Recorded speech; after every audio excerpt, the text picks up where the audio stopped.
ரயில் திட்டத்தில் 54 கிலோமீட்டர் தொலைவில் விமான நிலையம் முதல் விம்கோ நகர் மற்றும் பரங்கிமலை முதல் சென்ட்ரல் என 2 வழித்தடங்களில் மெட்ரோ ரயில்கள் இயக்கப்படுகின்றன. சென்னையின் வளர்ச்சி மற்றும் முக்கிய பகுதிகளை இணைக்கும் வகையில் 2ஆம் கட்ட மெட்ரோ ரயில் திட்டம் 3வது வழித்தடத்தில் 116.1 கிலோமீட்டர் தூரத்திற்கு 63,246 கோடி மதிப்பில் மேற்கொள்ளப்பட்டு வருகின்றன.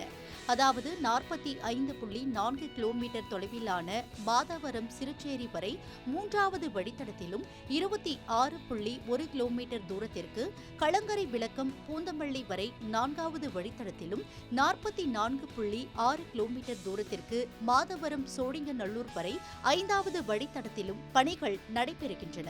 இதில் கலங்கரை விளக்கம் பூந்தமல்லி வரை 26.1 கிலோமீட்டர் தொலைவிலான வழித்தடத்தில் பூந்தமல்லி போரூர் வடபழனி வரை பணிகள் நிறைவடைந்துள்ளன. அதனைத் தொடர்ந்து பூந்தமல்லி போரூர் வரையிலான தடத்தில் மெட்ரோ ரயில் மற்றும் வழித்தடத்துக்கு பாதுகாப்பு சான்றிதழ் பெறுவதற்கான சோதனையை இந்திய ரயில்வே ஆராய்ச்சி வடிவமைப்பு மற்றும் தர நிர்ணய அமைப்பின் குழுவினர் கடந்த ஆண்டு ஆகஸ்ட் 16 முதல் ஒரு வாரத்திற்கு மேல் நடத்தினர். அதனைத் தொடர்ந்து ரயில்வே பாதுகாப்பு ஆணையர் ஏஎம் சௌத்ரி தலைமையிலான குழுவினர் பூந்தமல்லி வடபழனி இடையே அதிவேக சோதனை ஓட்டத்தை மேற்கொண்டனர். அப்போது மெட்ரோ ரயிலை மணிக்கு 80 கிலோமீட்டர் வேகத்தில் இயக்கி சோதனை மேற்கொண்டனர். மேலும் சிக்னல் அமைப்பு, பாதுகாப்பு அம்சங்கள் ஆகியவை குறித்தும் ஆய்வு செய்யப்பட்டது. பூந்தமல்லி மெட்ரோ நிலையம் போரூர் சந்திப்பு வரையிலான 14.6 கிலோமீட்டர் நீளமுள்ள வழித்தடம் பொதுமக்களின் பயன்பாட்டுக்கு திறக்க மெட்ரோ ரயில்வே பாதுகாப்பு ஆணையர் அனுமதி வழங்கியுள்ளார். இதில் 10 நிலையங்கள் உள்ளன. போரூர் சந்திப்பு முதல் வடபழனி வரை ஒரு நேரத்தில் ஒவ்வொரு திசையிலும் ஒரு ரயில் மட்டுமே இயக்கப்பட உள்ளது. இந்நிலையில் கோடம்பாக்கம் பவர் ஹவுஸ் முதல் பனகல் பூங்கா வரை தண்டவாள பணிகள் வரும் ஜூலை மாதம் தொடங்க உள்ளது. இந்த 2.9 கிலோமீட்டர் தூரத்திற்கு இருபுறமும் சேர்த்து மொத்தம் 5.8 கிலோமீட்டர் நீளத்திற்கு தண்டவாளங்கள் அமைக்கப்பட உள்ளன. தற்போது மெட்ரோ ரயில் நிறுவனத்தின் முதன்மை நோக்கம் பூந்தமல்லி போரூர் வடபழனி இடையிலான உயர்மட்ட பாதையை முதலில் பயன்பாட்டிற்கு கொண்டு வருவது. அதனைத் தொடர்ந்து மார்ச் 2027க்குள் இந்த பாதையை பனகல் பூங்கா வரை நீட்டிக்க அதிகாரிகள் இலக்கு நிர்ணயித்துள்ளனர்.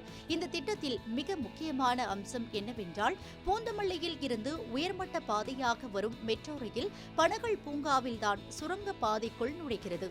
2ஆம் கட்ட திட்டத்தில் பயணிகள் பயன்படுத்த போகும் முதல் சுரங்கப்பாதை நிலையமாக பனகல் பூங்கா அமைய உள்ளது. இந்த இடைப்பட்ட தூரத்தில் வெறும் 3 நிலையங்கள் மட்டுமே இருந்தாலும் தொழில்நுட்ப ரீதியாக இது மிகவும் சவாலான பகுதியாகும்.